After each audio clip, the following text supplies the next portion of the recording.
That fresh morning. That fresh morning. Vous êtes sur les 104.5 Urban FM, la station urbaine, et vous écoutez le Da Fresh Morning dans le cadre d'une campagne de communication. Nous recevons ce matin le ministre du Budget et des Comptes Publics, Monsieur Sostène Osugu Dibangoy Mosley. C'est ça, je ne me trompe pas? C'est exactement ça. Nous recevons Monsieur Sostène Osugu Dibangoy, qui est ministre du Budget et des Comptes Publics. D'accord. Monsieur le ministre, bonjour. Bonjour. Merci d'avoir accepté notre invitation. Avec vous, nous allons parler des régies financières, c'est ça? Oui, c'est Vous cela. avez un nouveau fonctionnement que vous avez mis en place. Oui. Déjà, ça fait combien de temps que vous êtes là? Parlez-nous un peu de vous. À l'époque, les Gabonais connaissaient beaucoup les ministres. Aujourd'hui, on Oui. cherche à savoir qui ils sont. Écoutez, je suis ministre depuis un an à peu près, un peu plus d'un an. D'abord trésorier payeur général de la République Ah, d'accord. de 2014 à 2019. Et ensuite, j'ai été ministre délégué auprès du ministre de l'économie et des finances et aujourd'hui ministre du budget et des comptes publics. Donc, vous connaissez bien l'environnement des finances du Gabon. Oui, je suis un produit des régies financières. Donc, on peut dire que vous êtes à Inspecteur l'initiative central du Trésor. vous êtes à l'initiative de cette réforme sur les régies financières. C'est plutôt le gouvernement qui a l'initiative. La modestie administrative. Voilà. Le gouvernement qui a l'initiative. Est-ce Donc, que, voilà. est-ce que cette initiative ne vient pas du bousculement des grèves dans les régies financières? Écoutez, les régies financières, vous le savez, ce sont les administrations financières en charge de la collecte des ressources intérieures. Cette collecte il concerne le constat des droits. Ils constatent les droits, les créances, ils les liquident. Ils font l'action en recouvrement, ils font l'encaissement. Donc ces opérations sont faites par 4 directions générales. Le Trésor, la douane, les impôts et les hydrocarbures.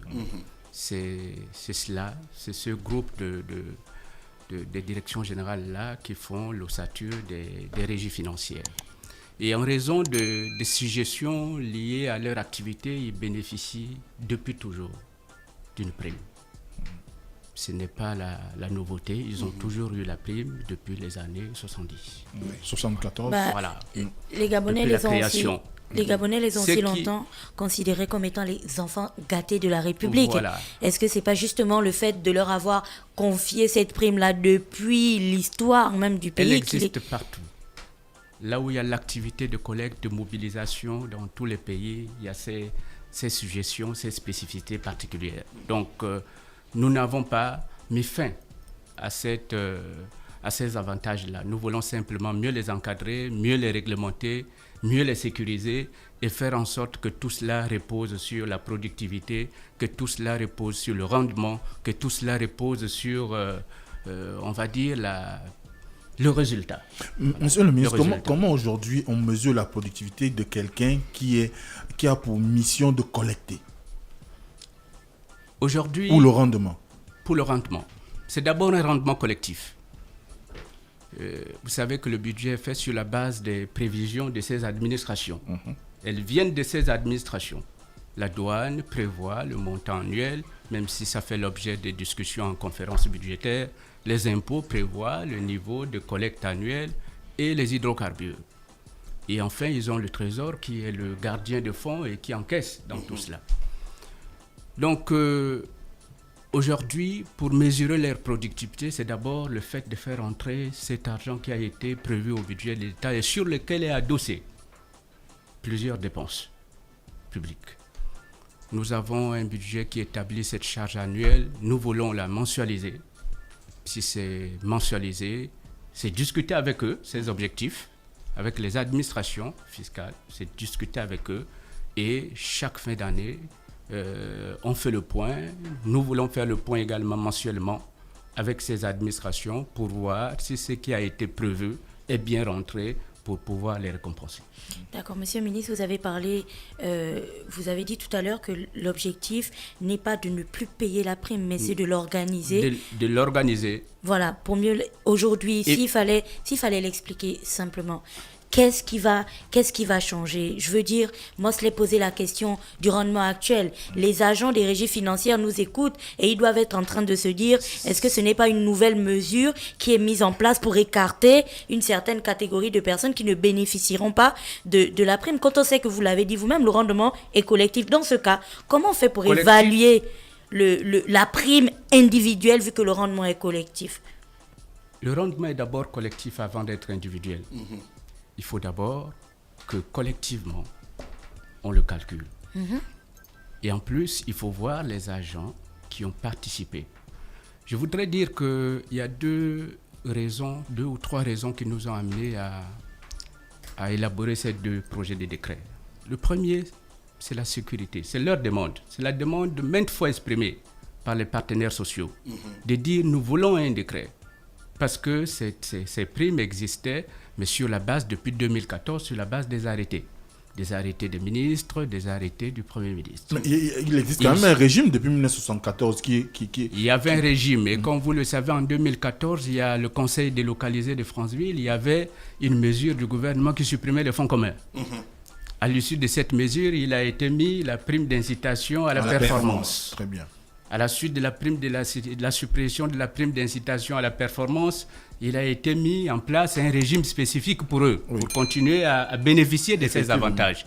Et ces mesures spécifiques, ces primes, depuis 2015 à peu près, étaient encadrées par des arrêtés. Les partenaires sociaux ont souhaité avoir un décret.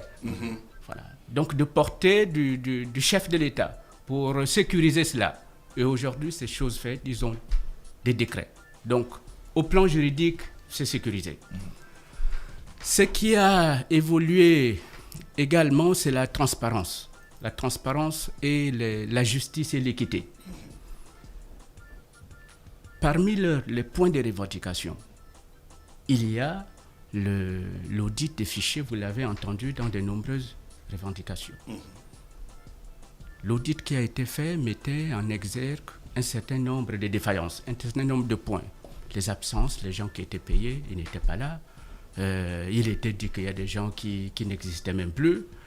Un certain nombre de dysfonctionnements. Est-ce que ça sous-entend que votre ministère ne maîtrise pas les effectifs qui lui sont affectés par la fonction publique? Si. Mais là, c'est les absences, les maladies longue durée, les gens qui n'étaient plus là. Les gens, l'absence, c'est pas payé sur la base de l'assiduité de la présence au poste. Voilà. Aujourd'hui, c'est tout le combat, aussi bien pour eux que pour tous les agents de la fonction publique. C'est tout le débat aujourd'hui pour voir comment est-ce qu'on peut vérifier la présence au poste de ces agents publics. Voilà. Donc, le décret va nous permettre de mieux réguler ça. Parce que les gens vont être payés, on l'a dit, sur la base de la présence au poste, sur la base du rendement collectif et sur la présence au poste, c'est déjà un premier élément d'évaluation. Vous savez que le texte de la fonction publique prévoit la notation des agents publics. Aujourd'hui, tous les outils, conditions quand même. Tous les outils ne sont pas... Qu'il y ait au préalable un certain environnement qui soit fourni à l'agent. Bien sûr, c'est pour cela que nous commençons par les éléments les plus simples. Le plus simple, c'est la présence au poste. Le plus simple à vérifier avant de mettre les outils, tout ce que vous dites là, tous les dispositifs, il faut commencer par le plus simple. Est-ce que tel est là? Le temps au moins au travail, la présence au poste, le temps au travail. On verra après comment on peut apprécier progressivement le temps à travailler, la productivité. Mais il faut commencer. Vous allez désormais faire l'appel?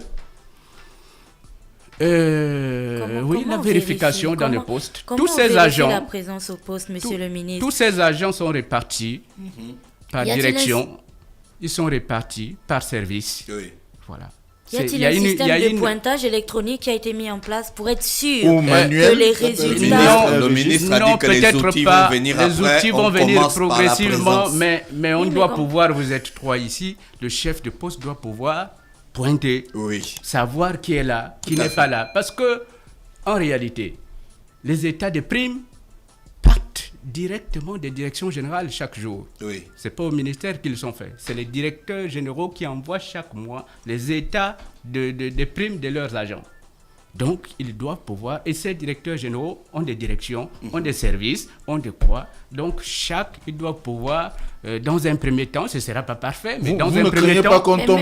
Même à l'époque de la PIP, monsieur le ministre, il y avait des dysfonctionnements que certains agents relevaient sur le fait que, malgré le fait qu'ils soient au travail, la tête de Mosley ne revient peut-être pas. Moi, je pense du coup, lorsque le rapport part, je n'y suis pas. Voilà, beaucoup de subjectivité. Comment on fait face à ça? Les situations conflictuelles entre certains agents et leurs supérieurs hiérarchiques peuvent entraîner le fait qu'il y ait une notation qui ne soit pas adaptée. La subjectivité peut venir des autres critères, des critères d'autres critères de performance, de notation de la productivité. Oui. Mais il y a des cas d'absence manifeste. Un chef de centre doit le savoir. Les impôts sont répartis en centres d'impôts. Le trésor est réparti en chef de poste, en perception, en trésorerie, qui comprend 10 agents, 11 agents. Le chef de poste doit savoir c'est lui qui est là.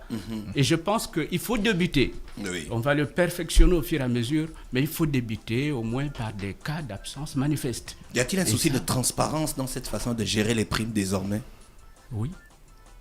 La transparence, c'est que d'abord, les règles sont claires. Elles sont aujourd'hui nationales, même vous les connaissez. Tout le monde sait. Vous faites la grève, vous n'avez pas droit aux primes. C'est clair. Et ça, ce n'est pas une invention, c'est une disposition, c'est des dispositions en vigueur. On ne fait que les mettre en pratique. Ça existe dans le statut. Vous savez que si la grève porte sur des questions de rémunération, c'est quand même une grève légitime. Vous le savez au moins, que vous ne pouvez pas payer. Nous n'avons pas suspendu ou nous n'avons pas supprimé le droit de grève. C'est un droit fondamental. Il est reconnu, c'est des libertés fondamentales. Mais ce droit-là s'accompagne également des obligations. L'obligation de garantir le service minimum, l'obligation de négocier, l'obligation de ne pas être payé pour les jours perdus. Mais monsieur le ministre, si on prend le cas actuel, 4 mois de grève dans les régies financières, et la chose qui est venue très souvent aux avant-postes, c'est que la tutelle ne veut pas négocier. On a même vu le coordinateur des affaires présidentielles a été obligé de faire une communication dans laquelle il demandait à ce que le gouvernement puisse s'enquérir de la situation et travailler à pouvoir ramener la sérénité dans les régimes. Mais 4 mois après, on est toujours au point de départ. Qu'est-ce qui justifie cet état de choses? Je pense que c'est pas l'absence de négociation, mais c'est l'absence des résultats. Expliquez-nous. Depuis 2015, vous le suivez, il y a eu plusieurs textes qui ont été élaborés. Il y a eu plusieurs négociations. Je vous l'ai dit, dans mes anciennes fonctions, j'ai été directeur général de la comptabilité publique et du Trésor.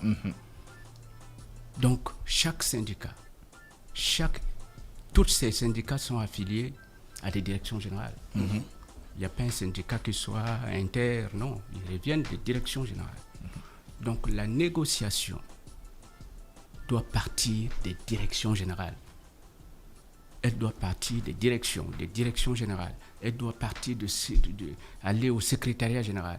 Le ministre, c'est le dernier ressort. On peut pas. Est-ce qu'aujourd'hui, vos directeurs généraux sont dans la culture de le dialogue doit être de la bonne gestion. Voilà, du dialogue permanent que prône le chef de l'État, par exemple. Le dialogue doit être permanent, il doit être soutenu, il doit être recherché et il doit être, on va dire, même amplifié, encadré.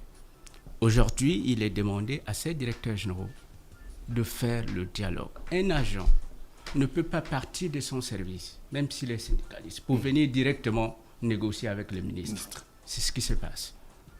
Un agent ne peut pas chercher directement à ne pas négocier avec le ministre et partir directement chez le Premier ministre. Des agents ne peuvent pas aller. Mais s'ils sont confrontés à des fermetures de portes, ils font comment? Comment aujourd'hui on transmet le mal-être qui peut être lié à notre exécution du travail qui nous a assigné? Il ne s'agit pas, nous sommes dans une situation particulière. On peut faire tous les textes, mais il y a des points de conjoncture qu'il faut prendre en compte. Le nœud gordien a été beaucoup plus. Vous avez vu les 3 ou 4 points de revendication. Premièrement, c'est les primes. Les primes, on les paye. Aujourd'hui, vous savez, et le trésorier l'a dit, hier, le directeur général de la comptabilité publique l'a dit, à la conférence de presse hier, 5 mois de primes dues. Ce ne sont pas des salaires dus, c'est un mois de primes. Mais monsieur le ministre, un mois de primes Attendez. dues, ce sont des agents qui sont au ministère du budget, qui sont du moins dans les ministères et les directions. Je prends par exemple le cas de la douane, vous avez des agents qui ne vivent qu'à travers ces primes-là. Quand vous les devez pour un mois, imaginez la pression qu'ils ont chez eux et vous voulez qu'ils soient en mesure de vous donner un satisfecit en ce qui concerne le travail. Je vous le confesse, c'est pour cela que nous créons les conditions pour que la mobilisation soit faite, pour que l'argent rentre. Pour pouvoir les payer et payer les autres, justement. Parce que c'est le seul charge. Donc, je voudrais dire, nous avons eu ces cadres de dialogue. Ce dialogue n'a pas donné beaucoup de fruits. Je vous dis les deuxièmes points de revendication. Le premier, c'était les primes. Les primes vont être payées sous certaines conditions, on l'a dit tout à l'heure. D'accord. Le rendement. Et deuxièmement, c'était les régularisations administratives. Vous le savez, lorsque le pays est rentré dans sa première crise en 2014, il y a eu le plan de relance et il y a eu le gel. Oui. Le gel pendant les 3 ans. 3 ans. Et le point de réclamation, là, c'était les régularisations administratives. Voilà. C'est un point qui ne concerne pas les régies, qui concerne l'ensemble de l'administration. Donc, nous avons dit aux partenaires que cette situation est en examen et elle a d'ailleurs fait l'objet d'une inscription budgétaire en 2020. Donc elle existe. En raison de la Covid, tout ça n'a pas été fait. Aujourd'hui, c'est pour cela que le Conseil a entériné cela dans le communiqué final, vous l'avez lu. Bien sûr, les pour la période régularisations administratives 2020-2021. doivent partir progressivement. Voilà. Est-ce que ça sous-entend que fin 2021, à la direction générale de la douane, des impôts, du trésor, ceux qui sont encore en attente de régulation administrative peuvent commencer à manifester de la joie. Nous ferons pour le mieux, mais en tenant compte toujours des capacités de la caisse, de la conjoncture. Monsieur le ministre, moi j'ai une préoccupation parce que dans le décret, on a 2 primes. On a la prime de la performance budgétaire et on a la prime spécifique. La première prime, elle est liée, comme on dit, à la performance budgétaire. S'ils atteignent les objectifs qui ont été fixés dans la loi des finances, des objectifs sur lesquels, je dis, sont adossés l'ensemble des dépenses publiques, ils ont la prime de performance budgétaire. Ces objectifs annuels, la loi des finances est annuelle, je vous l'ai dit, sont mensualisés avec eux. Ah, d'accord. Donc les objectifs sont définis. Sont discutés avec eux. C'est un plan de trésorerie. Vous avez dit, nous avons 2006 comme 2020, le budget 2021. Comment on les répartit? Avec eux, janvier, février. Et donc, à fin janvier, on évalue. Oui. Pour voir ce que vous avez fait. Ce sera mois par mois. C'est mois par mois. D'accord. La prime reste mensuelle. La PPB, la prime d'incitation à la performance, est mensuelle. Et donc, chaque mois, vous serez payé si l'objectif est atteint. Ça permet à la fois quoi? Ça permet de vous désintéresser.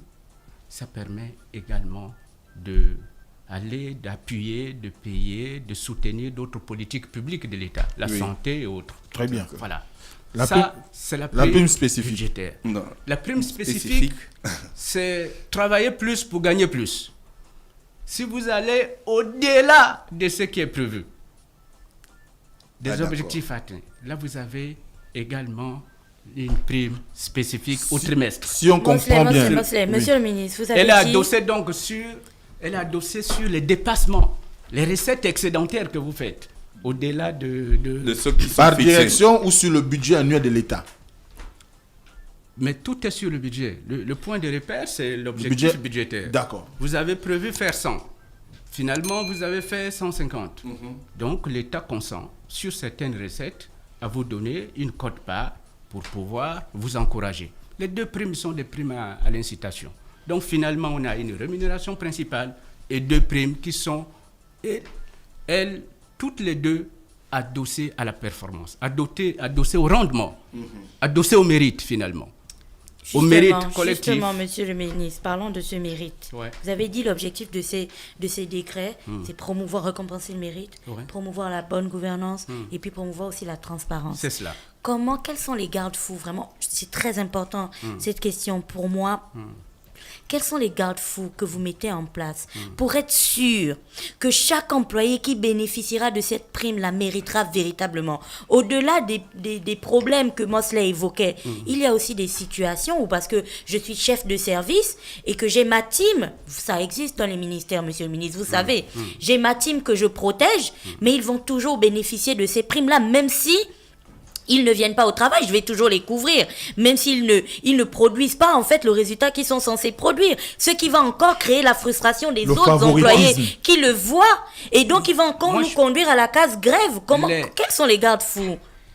D'abord, il faut réactiver les inspections de ces directions générales. Chacune de ces directions générales. Est-ce que vous allez le faire? À une inspection de service. L'inspection de service, c'est pour vérifier tout cela qui est dans les services.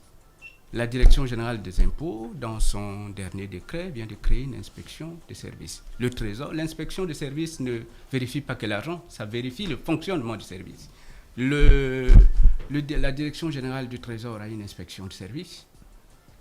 Le ministère de l'économie a une inspection générale de services. Le ministère du budget a une inspection générale de services. Ces inspections générales de services sont aussi là pour appuyer, pour encadrer, pour vérifier si le travail fait par les administratifs est fait dans les règles de l'art. Là, vous parlez des questions individuelles. Il faut qu'on vérifie, il faut qu'on s'assure, il faut qu'on commence à faire fonctionner ces inspections. Monsieur le ministre, il y a quand même que, quand on regarde, il y a un problème de sérénité quand même au niveau des régies financières, parce que au-delà de ce qui est proposé dans ce qui concerne le cadre juridique, les syndicalistes, d'ailleurs j'ai lu un commentaire de M. Osialas, qui est responsable d'un des syndicats, qui indiquait que malgré la mise en place de cette nouvelle organisation juridique, il y a quand même il y aura toujours des manifestations en rapport avec le climat social au niveau des régies financières. Le climat social porte sur, comme on a dit généralement, des revendications précises. Je vous cite ce que... Voilà. On a dit l'harmonisation des grilles administratives. On a parlé des primes. Les primes, ils seront payés sur la base de la nouvelle grille. Ça, c'est les primes à venir. Le dû, il va être payé au titre de la performance, donc le mois qui était dû. Et s'il est dû, également au titre de la spécifique, on verra avec eux comment apurer l'antérieur. Après, il faut partir sur ces bases. Il faut mettre les verrous, il faut encadrer, il faut surveiller, il faut mettre le dispositif de contrôle. Et comme on a dit au début, il y a deux choses. La performance va compter, le résultat, ça c'est facile à vérifier, c'est des chiffres. Voilà. Le deuxième qui va se mettre progressivement, le deuxième dispositif, c'est celui sur l'évaluation individuelle. Il ne sera pas fait le premier mois là, il va commencer, les indicateurs vont être mis, les services vont travailler pour voir progressivement comment cela peut se passer. Mais je pense que le premier élément, le tout premier, comme je l'ai dit, c'est au moins la présence. Ça, on ne triche pas, vous n'êtes pas là, c'est connu. Il y a des voies de recours administratifs et on sait qu'il est là, il n'est jamais là, et ça, c'est connu. La subjectivité dont vous faites état, elle vient souvent de l'appréciation de la performance individuelle. Tel travail, tel autre, voilà. Là, il faut mettre du temps pour asseoir les critères objectifs. Voilà. Monsieur le ministre, on et espère. donc, le deuxième élément, c'est quoi? C'est l'harmonisation des grilles. Sur l'harmonisation des grilles, les 4 régies veulent avoir des grilles identiques. Mais vous savez que c'est des spécificités. Le douanier n'est pas le comptable n'est pas celui des impôts. Ils n'ont même pas les mêmes appellations. Là-bas, c'est des fondés de pouvoir, c'est des caissiers, ailleurs, c'est des magasiniers. C'est pas la même chose. Donc, on ne peut pas arriver à une harmonisation, voilà. Dans les grandes lignes, oui. Éviter des grands écarts, oui, mais on ne peut pas réussir à harmoniser parce que ce n'est pas la même spécificité, ce n'est pas les mêmes métiers. D'accord. Le douanier va en mer, il sait risque voilà, pour aller vérifier les cargaisons, les conteneurs. Voilà. Le trésorier, il a une responsabilité de caisse qui doit être rémunérée parce qu'en cas de déficit, il paye, mais s'il gère bien sa caisse aussi, il doit avoir. Donc, ce n'est pas le même métier. C'est là donc un problème, ça fait partie des points de négociation pour voir les directeurs généraux, pour voir ensemble comment tous ces points peuvent être évacués. Le troisième point, je vous l'ai dit, c'est les régularisations administratives. Il est élevé. Le quatrième point, le premier, c'était le décret. Les décrets sont là. Même si les règles du jeu ont été reprécisées un tout petit peu. Et le dernier, c'était la question de l'audit. Mais comme on vous a dit, les audits pointaient quoi? Pointaient les absences. Pointaient les gens qui étaient payés à tort. C'est l'occasion pour eux d'assainir leurs fichiers dans toutes les directions générales. Et ces audits sont terminés. Donc tous les points passés en revue, la grève, du coup, après, il faut s'achève. Après, il faut garder le cadre de négociation. La négociation, c'est un élément, c'est pas une faiblesse, c'est un élément de progrès social. Voilà. Tant qu'il y a des hommes, tant qu'il y a des administratifs, il y a toujours des difficultés, il y a des conditions de travail. Voilà, ça ne suffit pas parce qu'après, à côté en ayant fixé ces objectifs, il faut également leur donner les moyens de travailler. Et c'est ce qui va pour leur permettre d'atteindre ces objectifs. Mais tout ça, le dialogue doit être permanent. On ne peut pas dire que, maintenant qu'on a réglé un problème en tenté, il ne se passera plus rien. Non, ils doivent discuter permanemment, à tous les niveaux, et ne venir au niveau ministériel que lorsqu'ils ont épuisé les discussions à l'intérieur. Et si les ministres aussi, à ce niveau, n'arrivent pas à régler, ça va chez le Premier ministre. À ce jour, Monsieur le ministre, est-ce que vous avez un retour des partenaires sociaux? À ce jour, est-ce que vous avez un retour des partenaires sociaux? À la suite de la communication du Conseil des ministres. Je pense que la communication a été... Le Conseil des ministres, c'est avant-hier. Vendredi. La communication a été faite hier. Aujourd'hui, on est à lundi. Les directeurs généraux vont maintenant répartir dans leur direction générale, échanger, informer les partenaires sociaux des décisions qui ont été prises par le gouvernement et de la volonté du gouvernement de pouvoir faire avancer, améliorer le climat social. Monsieur le ministre, le décret rentre en application quand? Dès sa publication. D'accord. Donc on peut le considérer comme actif. Dès aujourd'hui. Vous attendez les résultats de cette initiative à peu près dans combien de temps? Avoir des agents performants dans vos directions générales, dans vos services, dans les régies financières. Le premier enjeu pour eux, c'est de permettre que ce qu'ils ont prévu dans la loi des finances 2020 soit atteint. Je pense que, je l'ai dit hier, c'est des directions qui sont dotées d'un personnel compétent. Je reviens de ces directions, je sais, d'un haut niveau d'engagement. Ils ont les moyens. Je crois que si on met à leur disposition les moyens de fonctionnement pour atteindre ces objectifs qui sont discutés encore une fois avec eux. La base vient d'eux. C'est eux qui font les prévisions et qui amènent pour discussion. Voilà. Les prévisions ne sont pas faites par les ministres, c'est fait par eux. Ce sont les techniciens, monsieur le ministre. Ce sont les techniciens. Donc c'est discuter avec eux et nous sommes en train de dire, faisons en sorte que dans un contexte difficile, où il y a une baisse des ressources, dans un contexte économique et financier difficile, faisons en sorte que la mobilisation soit optimale, que les ressources rentrent et que nous puissions à la fois payer les primes des agents et pouvoir soutenir les politiques publiques qui profitent à l'ensemble. Est-ce que vous avez quand même pu faire... Dernière question. Là, je vais aller rapidement avec deux volets. Non, un seul. Le temps qui nous est imparti est terminé. Le premier volet, est-ce que vous avez réussi à ce jour à faire une évaluation chiffrée des 4 mois de grève, des pertes en 4 mois de grève? Première chose. Qu'est-ce que ça coûte à l'État? Voilà. Je reprends parce que je l'ai dit à la conférence de presse hier. Aujourd'hui, la douane, dans la loi de finances, ça fait une prévision de 242 milliards à peu près dans l'année. Si vous la ramenez au mois, c'est 61 milliards le mois. Si vous le ramenez au jour, c'est 2 milliards à peu près. Voilà. Même si ça c'est des moyennes, une indication comme ça. Même si ça ne se fait pas comme ça se fait selon le calendrier fiscal. Les impôts, c'est 263, donc 21. 21 milliards, 263 à l'année, milliards, 21 au mois et 731 millions par jour. Donc, quand on dit perte 2 milliards par mois, 731 par jour, on prend ce niveau, on divise par on dit voilà le niveau moyen qui doit rentrer. Je pense qu'il est attendu à peu près 83 milliards chaque mois pour les deux administrations, les deux grandes administrations. Voilà. Donc, les gens évaluent le nombre de jours non travaillés et On peut multiplient trouver par le gap. voilà. Mais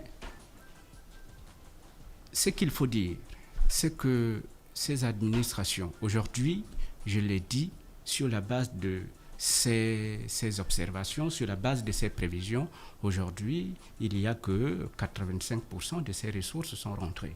Et c'est pour cela que je suis fondé à penser que si ce texte-là passe, si les éléments de fonctionnement, d'appui au fonctionnement sont donnés à ces administrations, si nous réglons la question de la valorisation des ressources humaines au travers la prise en compte, vous disiez, il y a des gens qui sont en pré-salaire, qui sont Qui rien, ne vivent que sur la prime, base des primes. sur nous régler, parce que le gros problème en réalité, c'est pas eux, c'est là, ils sont pas nombreux.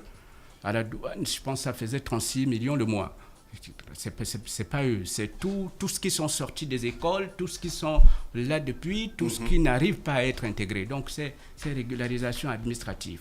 Aujourd'hui, tout ça, c'est ouvert. Je pense que si le dialogue est maintenu, comme nous le disons, il n'y a pas de raison qu'il ne puisse pas atteindre l'objectif annuel qui est fixé et peut-être même aller au-delà. Dernier volet de ma question, monsieur le ministre, il y a quand même aujourd'hui... Mais vous savez pourquoi on arrive, Bon, ils ont pu faire... Dernière question d'affaires. Pourquoi ils ont pu faire 85% Non. malgré les grèves? Dites-nous. C'est parce qu'en réalité, l'impôt au Gabon, il faut le savoir, il est déclaratif. C'est-à-dire, c'est le contribuable qui auto-liquide, déclare, auto-liquide et paie spontanément. Ça veut dire 90% de l'impôt peuvent être payés spontanément. Sans collecte. Non, sans Sans qu'on mobilise Ah, le personnel. 90%, c'est Parce notre qu'il y a une système qui est volonté comme ça. des opérateurs à aller, du moins du contribuable à aller. Donc, à partir de là, il faut mettre, et c'est ce que les impôts ont fait, le système e-tax qui permet aux gens d'avoir des postes chez eux pour pouvoir payer, déclarer, télépayer en ligne. D'accord. Et c'est pour cela que malgré les études, non pas que le personnel, il est utile pour aller faire les contrôles fiscaux, pour mobiliser les 10-15% restants, ou les 20% restants.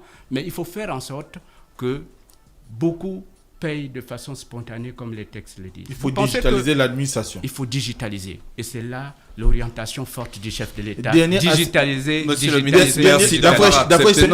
accepté. Non. S'il te plaît, On a terminé. rapidement. La dernière. C'est une dernière question qui est importante parce que quand même, aujourd'hui, ça fait le chou gras de la presse. Monsieur le ministre, votre département est quand même mis au devant de la scène avec l'audit de la task force sur la dette intérieure. Et on avance des complicités entre les opérateurs et la haute administration, sinon les membres de votre haute administration, ce qui sous-entend les directeurs généraux ou autres hauts cadres. Quel est aujourd'hui votre regard sur cette question? Vous savez,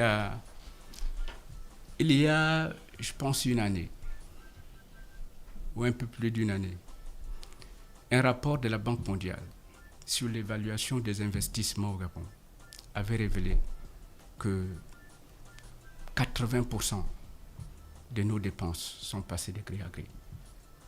C'est-à-dire qu'il n'y a pas d'appel d'offres, il n'y a pas d'appel à la concurrence. Ça, c'est le rapport des bailleurs de fonds. Aujourd'hui, la task force est en train de confirmer ces observations pertinentes. Je pense qu'aujourd'hui, il y a, et j'ai vu que le porte-parole est passé sur ça. Il est passé ici la semaine Il y a la dernière. phase administrative, il y a la certification des créances.